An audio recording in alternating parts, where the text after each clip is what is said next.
Attenzione, annuncio squalifica, Federico Gnoato è stato squalificato per nuotata irregolare. Parte la terza serie, ragazzi, Simioni, Bellò, Favretti, Ventura, Fantinato, Martignoni, Russo.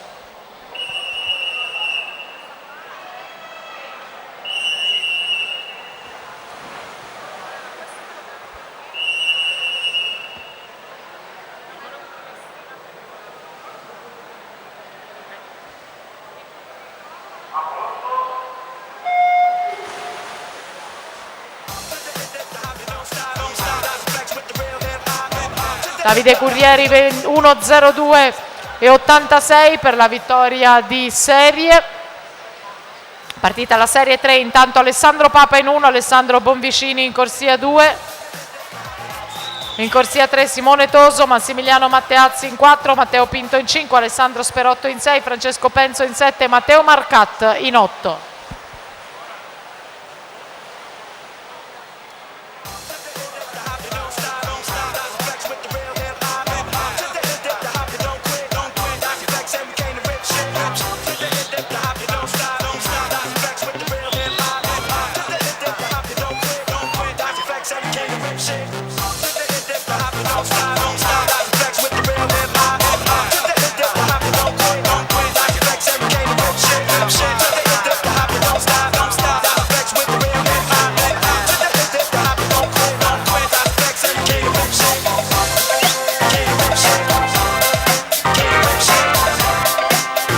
Martignoni 1:03 e 06 per vincere la terza.